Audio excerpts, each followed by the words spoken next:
Достор, бүгінгі чыгарышыбыз атайын диққандар үшін келдік. Диққандарға жаңы бір чыгарылыш.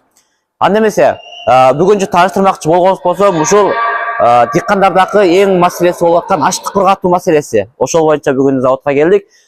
Бул жактагы техникабыз болсо, ушул Кыргызстандагы, Өзбекстандагы долторго эң керектүү болуп аткан мака жүгөрү дейбиз, жана буудай, шалы, маш, бурчак түрүндөгү ушундай аштыктарды, үрөндүү аштыктарды кургата турган жакшы техника. Анда эмесе буну тааныштырып өтөлү. Бул техникабыз төк менен кургатыла турган эң жакшы техника. Бул техниканын кубу 3 кубтук. Бул ар түрдүү маметте жасалат. Ар бир клиенттин талабы боюнча 1 куб, 2 куб, жана 1 тонна, 2 тонна, 3 тонна, 5 тонна, 8, 10 тонна керек болсо андан чоң мапетте жасаганга мүмкүнчүлүктөр бар. Бул клиенттердин талабы боюнча өзүңөргө канча кубтук керек болсо, ошол боюнча жасап, өлчөмдөр боюнча кылып беребиз. Мына карасаңар, үстүнө чыгып ичине бүтүн аштык курулат. Бул торун карасаңар, ушундай ничке өтө өлчөмдүү тешиктери менен аба өтүш чандыгы жакшы болгон мапетте жасалган. Достор, бул болсо төк менен иштеп турган түрү, бул ушул аштык кургаткыч станогубуздун контролгуч системасы. Бул жерде ушул абаны ысык шамал жана муздак шамал кылып теңшей турган тетиктери ушул жерде. Бул төк аркылуу ушул аштыктарды ысытып жана муздатып ошол шамал менен тез сүрөттө кургатып берет. Анан кийин бул жагын карасак, мына бул мотору, ушуну айландырып аштыкты айландыра турган эң күчтүү мапеттеги жакшы абалдагы мотор. Ал эми бул жагына келсек, бул мушул товардын эң өзөктүү, эң муюм алкасы мушул жер. Бул не кылат дегенде, бул товарыбыз мушул төк аркылуу, төк аркылуу ысык шамалда чыгарат или муздак шамалда чыгарат. Карасаңыздар, мына иштеринде мушундай бар трансформатор дейби? Да. Ооба достор. Бул негизи ушундай техника. Bunun өлчөмдөрүн чоң кичиктигин клиенттердин талабы боюнча жасатып бере алабыз. Эгерде кимге ким ушундай техника керек болсо, биз менен байланышсаңар болот. Достор, Өзбекстан, Кыргызстанга без жасымашка жетиши менен жеткизип 3 тонна. Мына достор, көрүп калсаңыздар, бул ички көрүнүшү, бунун ичине 3 тонна аштык батат. Анан 3 тонна аштыкты кургатып чыгарылат. Көрүп калсаңыздар чыгат. Анан кимге ким керек болсо, ушундай байланышсаңар болот, достор. Жакшы мапеттеги жакшы техникалар силер үчүн күндө жаңылык. Андан кийин бул жери болсо ушул мака күрүчтөрдү ушул жерден куясыңар ичине, ушул жерден айландырып туруп, үстү аркылуу тиги чокусундагы ана жерден маяка кургатып берет. Ушул мапет. Да. Чаңын бүтүн ичиндеги пырлары шакал шукадан такыр ушул жерден аштык ишиге төгөт, ичин айландырып ылгап туруп, тополору маяктан өзү чыгып кетет. Пырлары тияктан учуп кетип, аштыкты тияка чыгарат да. Таза. Да, ооба.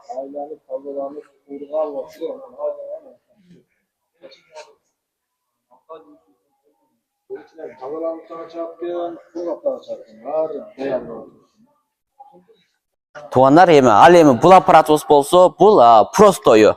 Простой не дегенде, карасаңыздар, башта тааныштырып өткөндөй эле бул жак кургатыла турган функциялардын бардыгы окшош. Мына бул жерден ысытуу жана муздатуу системасын такыр теңшегеле болот. Бул өзү 8 тонна аштыкты кургата турган чоң типтеги кургаткычыбыз. Моторлорун карасаңыз, бунун чоң, мотору дагы чоң чыгат. Карап атканда эле мына бул жактакылары бардык. Эми айтып өтөрүм, артындагы простой дегенде алдыңкысын айтып өткөндөй, электрону бунда кургаткан ысытканы төк менен болгону бул электрони. Ал эми биз айылдарга жана байкелерге энергия тигил расход азайтыш үчүн мына бул от каласыңар, отун каласаңыздар болот, көмүр каласаңыздар болот, шакал шукал калап каласаңыздар болот, андан сырт май, жанакы күйүүчү нерселерди ичине каласаңыздар болот. Мына бул простой негизи. Простой моделинде жасалган. Буну кандай райондо, маселен, Тоолуу районунда, Айыл райондорунда мындай төк көп кетет деп кыжалат болсоңуздар, кеңирго биздин Кыргызстанда отундай наркы, Кыргызстанда көмүр байлыгы эң. Ошого көмүр менен ысытып кылсаңар боло берет. Негизи расход аз кетет.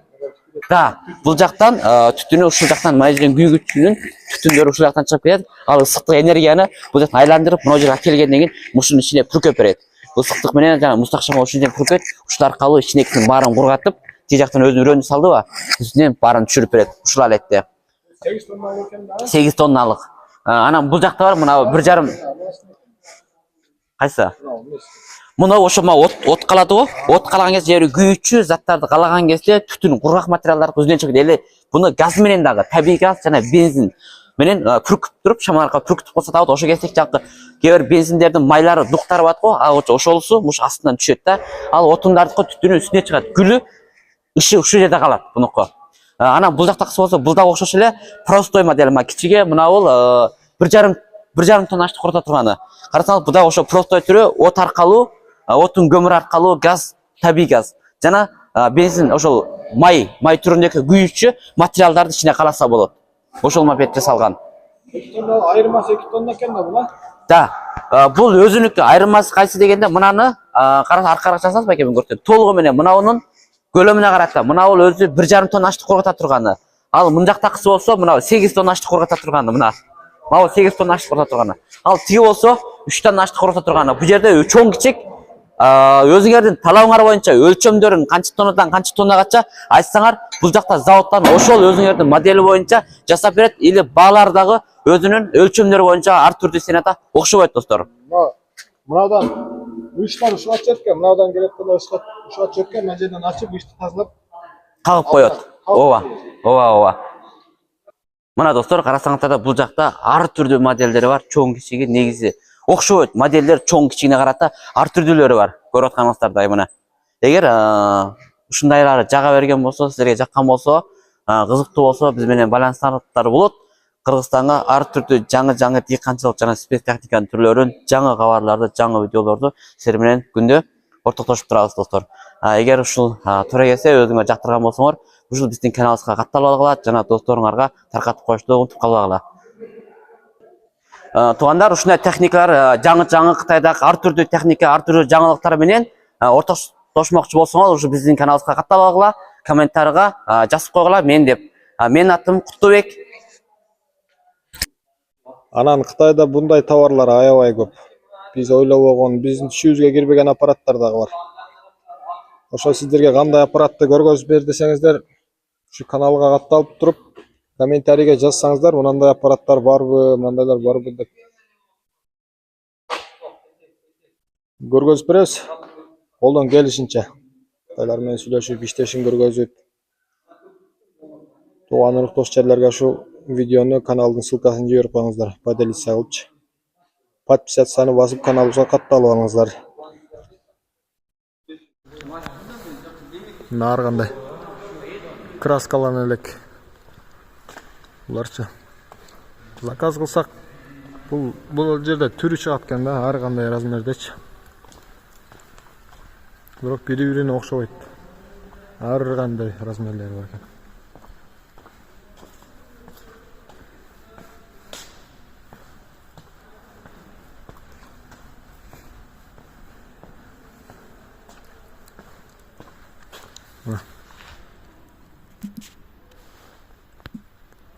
Түрү аябай көп. Мынанын печкасы өтө чоң экен. Бул күчтүүрөөк окшойт.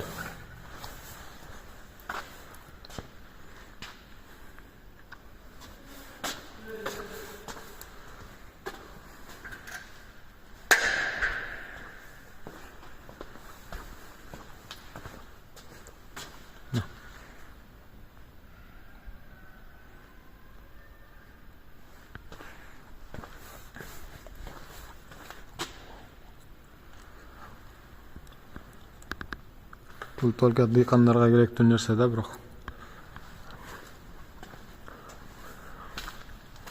Токарный станок сурап аттып эле өткөндө бирөө мына. Бушный экен, арзан эле берсе керек ушуну. Токарный.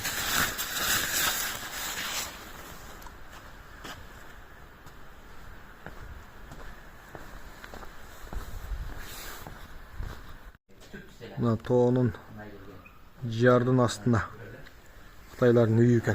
Баз ичине кирип чыгат. Бул ошондо илгерки жашаган үйлөрбү, азыр деле жашашабы? Илгерки мына карасың. Көрдүңбү? Мына ичине кирбесең жүр. Мына жардын асты. Бул үйлер кышта салкын, жок кышта ысык болот да, кыштын күндөрү. Просто жаздын күндөрү аябай салкын болот. Мен айтса ишенбедим эле буга. Үй десе ишенбей. Çakırçendim mi ekenin? Üşendim ha. Çemen tek kolay toğuşa kadar şu şey değil. Tay beşini geleceğim. 外边只要稍微热一点，这里边就挺好。 Şu yerde yaşatken, şu yerde işte kılışatken.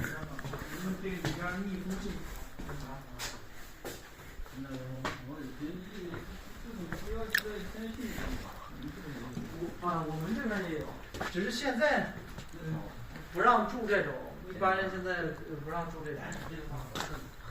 嗯，这是挺好的。但你这个房子，你想住个几十年都不会那个坏掉。 Bu yakta bir ekan. 我们刚刚过来是这个后面的山坡上。 Bu yakta bir komnatası var ekan. 以前住了，后来搬迁了，这个都是挖掉。哦。 不然的话，你们这边大部分就是大部分人在这种房子生活的是吧？对，这只是挺好的，对呀。只是最早的时候就是都在这里边就是不用空调，也不用暖气。对呀，其实我们那里有几天，现在没有了，就是把那个空地，把这个歪的挖下去，前面那个上面，对，是这样下的。 啊，你那没山。 Ya buna yazılar ne yazıp koyduken? 那边的石头没有这样的。 Arzu Bey. La yazılar ne degen yazılar? 啊。复兴高照内。这个叫复兴高照。 Қытайлардың мынау жамбы деп қояды. Жамбы бар ғой. Жамбы алтыннан күміштен жамбылар бар Қытайда қарсы. Ошол негізінде қалау тілек жаңы жылдары біз орыстарда қалау тілекті айтады ғой. Ошол ұқсас бұлардың қалау тілегі. Бақыт үйлеңі, бақыт күш келсін, үйлеңі тынчаман бейпіл болып, бала шақаңдың ата енеңдің дені сау болсын, өмірің ұзын болсын. Ошол мәніндегі қытайша мәнілер бұлар негізі. Бұлар ошоларды чапташ арқылы өзіне қызыл. Бұлардағы ең қызылды жақсы көруші. Kızıl tütü жақсы көрөткен да булар, а? Алтын сары бирок булар жана сарыны өлгөндөр жана сары кагаздарды өлгөндөргө күйдүрөт. Сары ыраңды көп иштетишпейт булар. Сарын жаман көрсөткөн да? Өлгөндө ак кийинишет, бизде ислам дининде кара кийинет. Буларда ак кийинет өлгөндө. А булар жакшы көрө турган түсү кызыл. Той кылганда болсун, амесетине кызыл иштетет.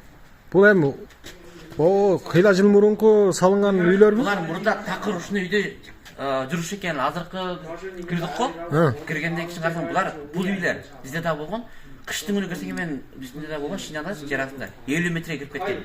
Кыштын күнү кирсең ыппысып ушундай дымык, мындай жаңкы үйгө мындай от жакканда меште ысып атып, мына үйдүн ичи мемиреп. Кышта ушунат. А жаштын күнү кирсең ушундай салкында, жаңкы контейнер ачкандай ошондой болот бунун иштери салкын. Азыр эми мамлекеттен элдер өнүккөндөн кийин бул үйгө көп тургузбайт. Жер түрө болуп калса кооптуу деп такыр айдап чыгышкан. Бирок такыр тургандар аз керек, көп тургузбайт. Азыр бардыгын азыр жаңы дордокко жаңы үйлөргө жаткызат. Болду. Ошол бензиновый муравей сатылат. Бул бензин менен жүрөт, аркасын көтөрөт, самосвал. 3 положенияда көтөрөт, 3 цилиндр, тикке кылып көтөрөт да. Анан понижный, повышенный дагы бар. Тоолордо мындай бийик жерлерге дагы жүрө берет. Анан коробкасы 5 сутка аябай ылдам жүрөт.